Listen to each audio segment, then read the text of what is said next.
let them things shag, you heard, man. It's the Copper Colored King, man. We back in this bad boy with some more good content. Today we got another banger, man. I'm not even going front. I ain't give a reaction in a good minute. I ain't react to a good video in a good minute, man. You know, I've been doing my research, just been reading through the books, reading through the case files, you know, stuff like that.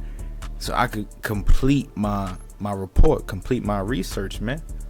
You know, the overall goal of all of this content that I be putting out is to break the black barrier. I want to teach people that being black is bigger than what we think it is. It's a melting pot full of different ethnic groups and people who come from different backgrounds and stuff like that. And I feel like it's dope that we take that time to try and understand, overstand, all of the aspects behind that type of stuff, man. More or less, though, man, you guys could go and like, comment, and subscribe. Like, comment, and subscribe. Click that notification bell. Stay up to date on all content. Stay plugged in like an extension cord, man, because we keep dropping bangers. We gonna continue dropping bangers, man. Very consistent, man. Make sure you go follow me on TikTok, Copper Colored King. Mad other videos up there, man. We soon start going live from the TikTok too, man. I'm about to push that 1K followers on the TikTok. You know, that's a big goal, for me. I'm not even going front because I've been pushing this message. I've been pushing this movement for a good minute now.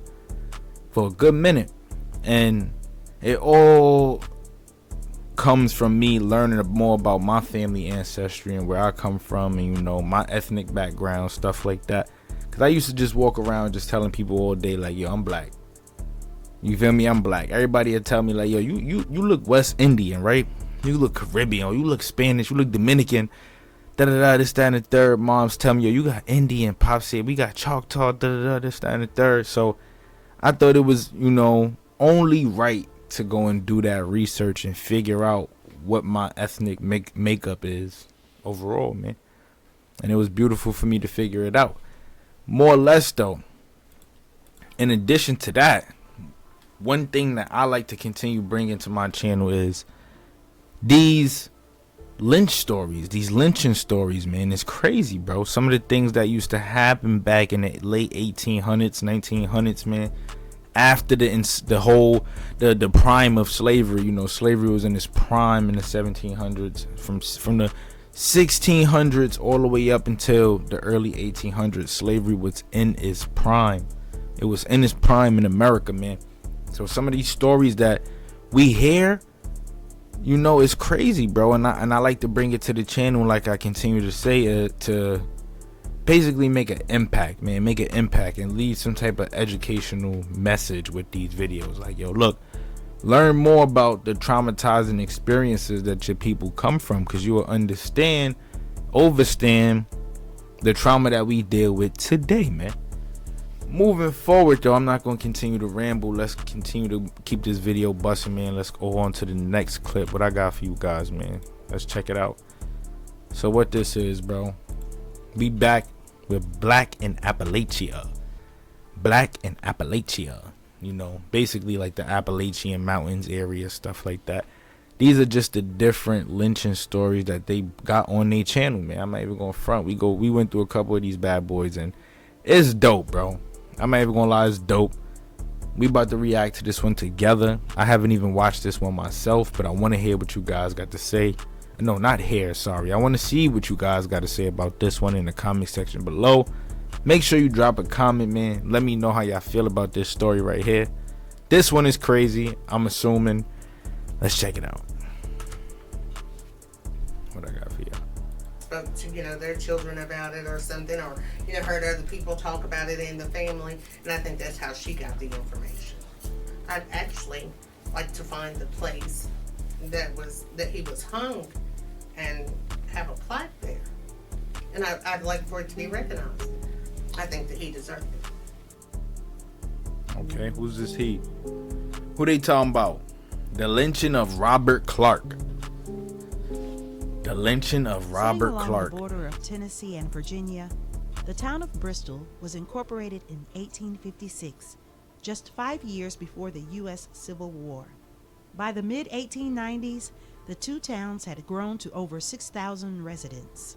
The city Okay. boasted 2 railroad lines and acted as a regional hub for transportation and trade. All right. So we know that's where the Bristol's jobs was racially at. segregated Jobs was downtown there. contained a vibrant black business district dubbed Black Bottom.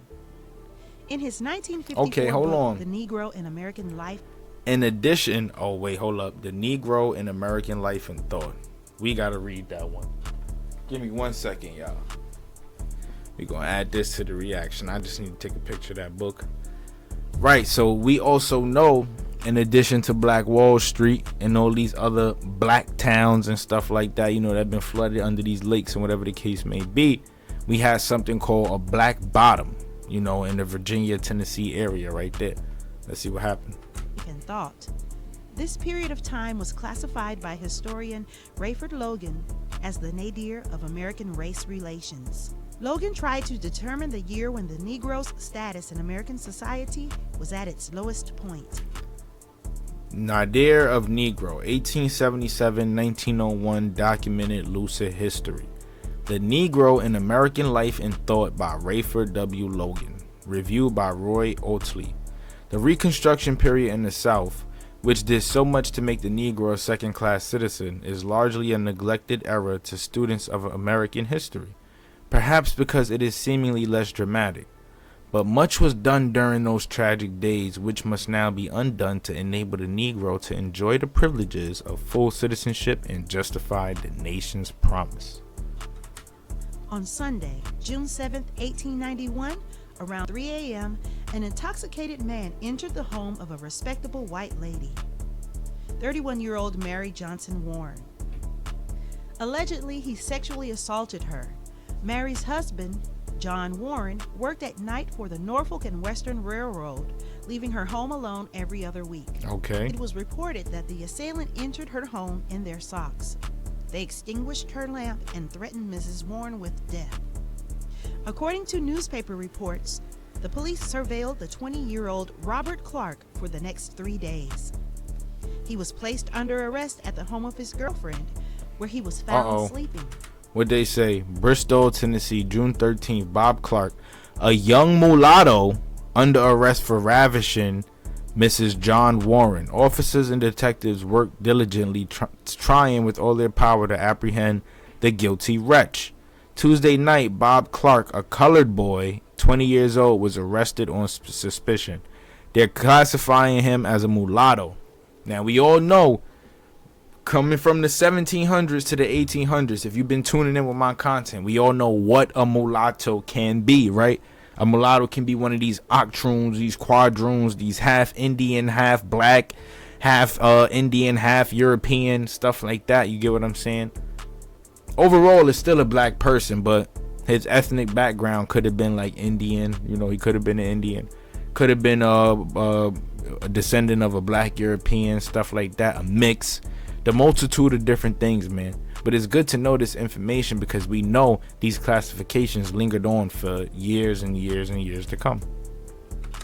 Born around 1871, Robert Clark had various attributes assigned to him: a handyman, desperado, very bad character, Negro, a young mulatto, colored boy, and a rapist. See? He was a convict. That's crazy. Who had spent time in the Tennessee and That's Virginia crazy. penitentiaries. Though we've been unable to verify those claims of criminality, most of the story that follows is not in dispute.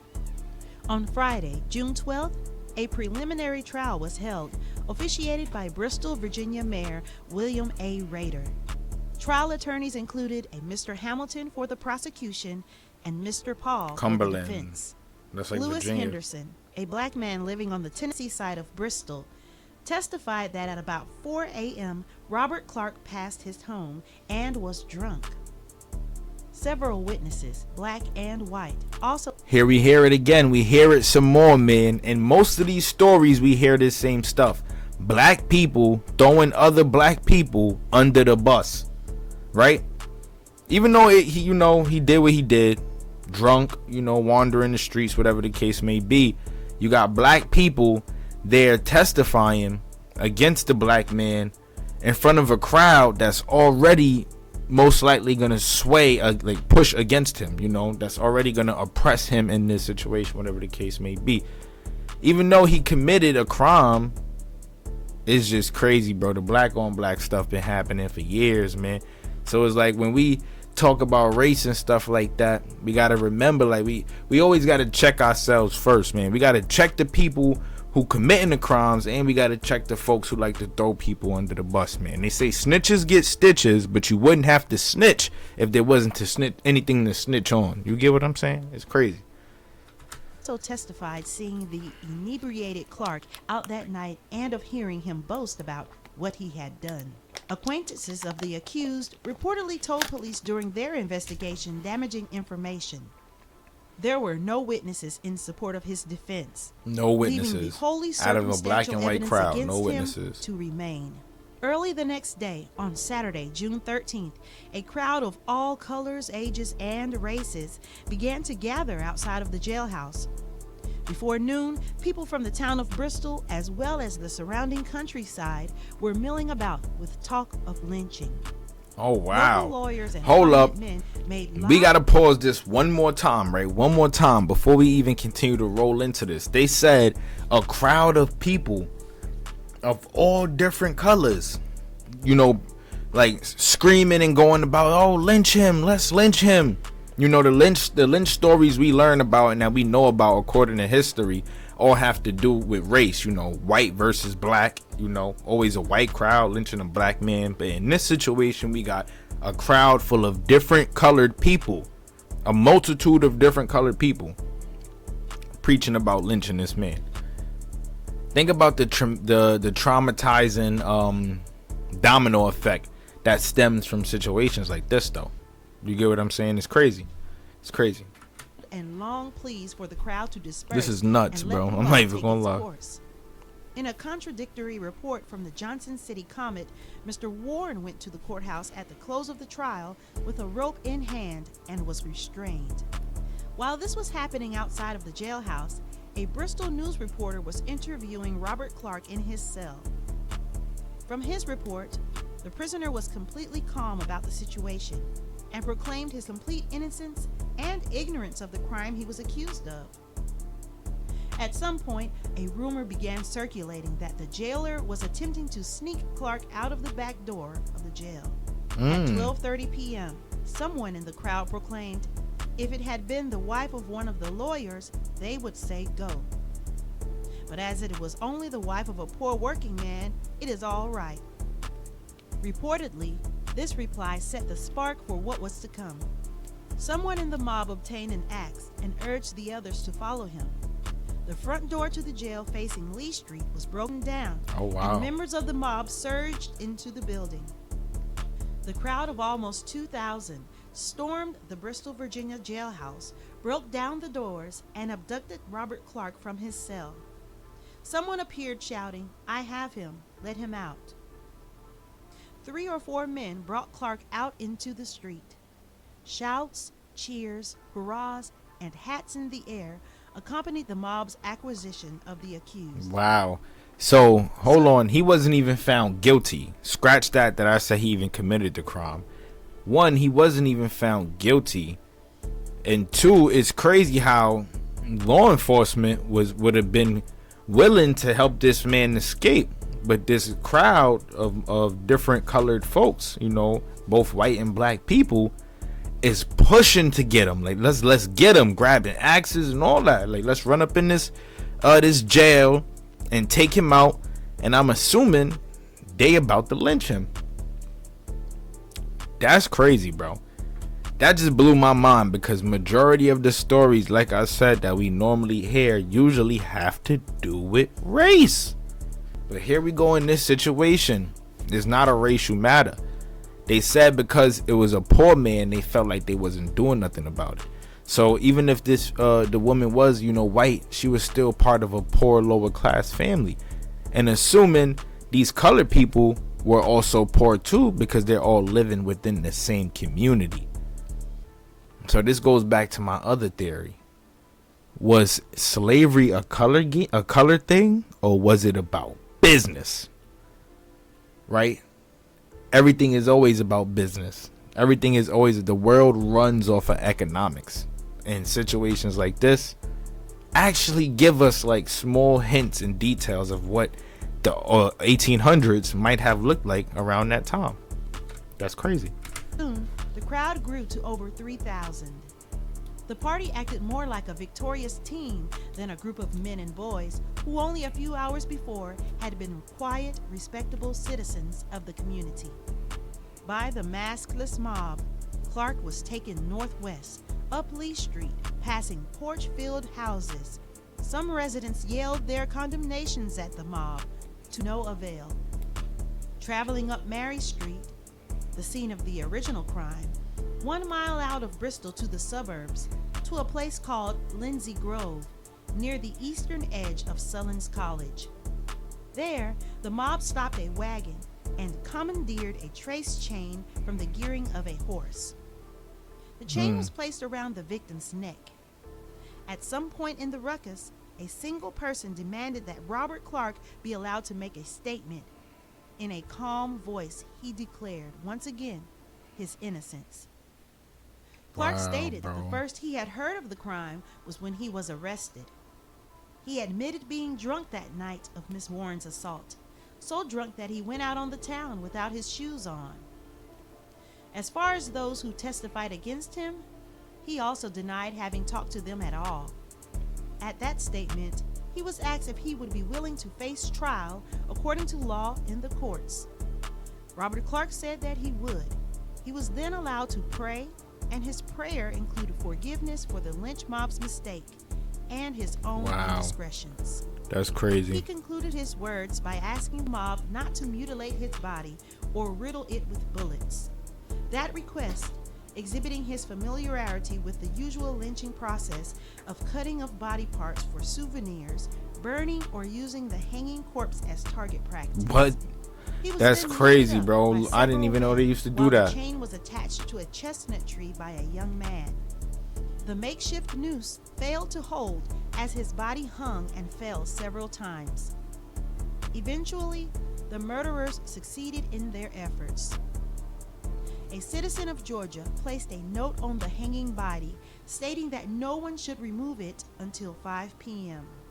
At some point during the lynching, a black man in the crowd stated that if the people of his race had stuck together, Clark wouldn't have died. Immediately, several pistols that's crazy though, and were placed toward that's the a fact. Face with the threat of lynching him as well. Oh shit. By 1:15 p.m., Robert Clark's body had stopped convulsing. The coroner's jury that's crazy though, because that's a whole fact. You see how if we rewind back to that part in the video where they mentioned how they had him in the court and you had other black people testifying against him. Had the people stuck together from the jump, maybe this could have been done in a righteous manner, you know? Maybe this lynching probably would have never had to happen by these other colored and white people. It's crazy, bro. It goes to show what happens when we are divided. And they take advantage of this division and they conquer us mentally, physically, emotionally. And this is why we got to be aware of this history, bro, because you got to know, like, that division runs this deep. So at some point we got to draw that line. Like, okay, we can't be divided like this no more. Yeah, we shouldn't be committing no crimes, but we got to stand on that. We got to be righteous about that stuff. We got to be righteous about what we preaching. You feel what I'm saying? We got to let people know, like, there's a better way to handle life. And the best way to do that is by going out there and being the best person you could be, being a responsible, respectful person, and somebody that's honest, you know, that can get it and do what he got to do and make an honest living. Honestly, like, that's the reality of it. Death was committed by persons unknown, leaving an intense feeling among the city's black population.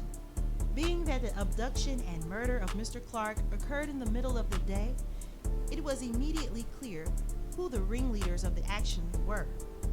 Charles Davis, Nick Detter, Fleming Luttrell, Frank Nade, and Stephen Collins.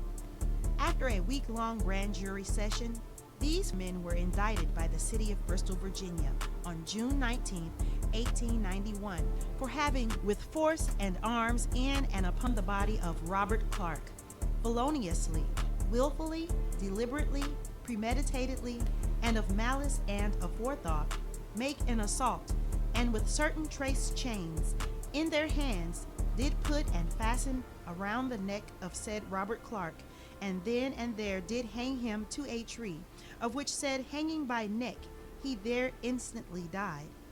Thus did they murder against the peace and dignity of the Commonwealth of Virginia.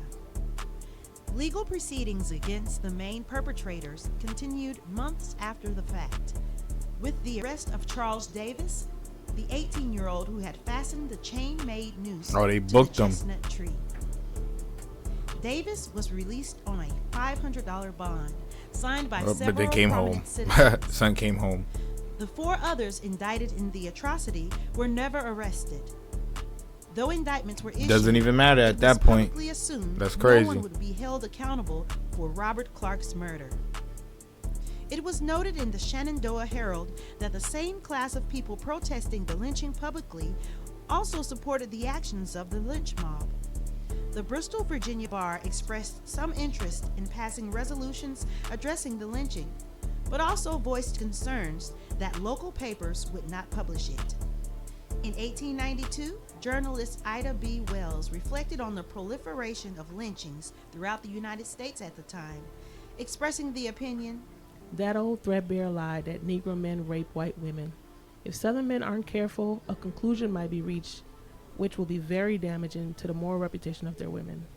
This idea of rape and even criminal behavior is not so much connected to lynching, but that lynching was a means to keep blacks down who were very economically competitive at this point. Oh wow. some Look at that. 130 years later. Look at that. it's So Miss Ida B. Wells, she basically stated that these lynchings were performed to eliminate basically the economic competition, primarily on black folks. But as we heard, there were other black folks involved. Let's be mindful. But the lynchings were primarily being conducted to hold black people down economically because they were lynching, I guess, wealthy, prominent black folks. Allegedly, right? This is her theory on why these lynchings were continuously being pushed on black people. Keep us down and to keep us broke, right? It's crazy, bro. It's crazy. And I wanted to present this one to this channel for that specific reason, man, because I want people to understand, like, bro, like, just like how Son said, like, if we would have stuck together, so a lot of the things that happen today wouldn't happen if we stuck together. And let's just be honest, like, a lot of the stuff that I see going on in the world that we live in today, I just be like, yo, bro, honestly, if we were more united, we wouldn't even have to worry about that. But we are so divided. We are so divided. It ain't even funny, bro. And when I do the research, I trace it all the way back to the 1600s and 1700s for some of us, because they were dividing the Aboriginal tribes using the divide and conquer strategies on the Aboriginal tribes here in America. And when they were bringing the enslaved Africans over here, they would also use them same tactics to divide the Aboriginals and the Africans, even though we all shared one thing in common, right? And that was this right here. Yeah, see that? This right here. This what we all share in common. This right here. That melanin. So that divide and conquer strategy is something that's been being used for years now. And at this point in time, it's like, yo, wake up. You got to wake up and realize this stuff for what it is. Because at some point, we have to address it as a whole and find a solution. So that way we can make sure that our children have a more beautiful future. Our children have a more beautiful upbringing, you know. And our children's children and so forth and so forth. We don't want to doom our legacy. Our legacies. Don't doom your legacies. Get in tune, man. And if you're the type of person that don't like to read or don't like to do no type of research, tap in with the Copper Colored King YouTube channel. Tap in with the Morals and Money platform, man. what we got going on right now, let me explain this to you guys real quick, and I'll drop something related to it in this video, right? We have a masterclass bussing right now, and you guys can actually sign up. The link will be in the description. If you go view my my Instagram page, coppercoloredkingg, click the link in the bio. You can actually sign up to the Hustle for Keeps masterclass, man, where we'll be teaching people. It'll be life coaching. You know, we teaching folks how to edit videos, how to create videos, how to work a camera, how to utilize their phone to its fullest potential. If you got an iPad, how to utilize that. You feel me? We got books for you guys, PDF documents, things that you could check out, stuff that'll help you in your research. What else we doing? We're going to be teaching engineering for the folks who like music. We got beats. These one of the beats that you hear right now, that's a copper colored production, baby. That's what we got going on. We could be teaching history. We doing so much, man. I just want you guys to tell your little brothers and sisters, even if you are adults, mothers, fathers, aunties, uncles, don't matter who it is, man, make sure you tap in with the masterclass, because I'm not gonna lie, it's gonna be a lot of smoke in there, and by that time price probably done going up, but it's free. It's free right now. So tap in, like, comment, and subscribe. Let me know how y'all feel about this one right here, man. This was the lynching of, let's check it out one more time, Robert Clark, accused of ravishing a white woman, accused by his own people, testified against by his own people, and lynched by his own people. It's crazy. Drop a comment, man. Let me know what y'all think. We out of here.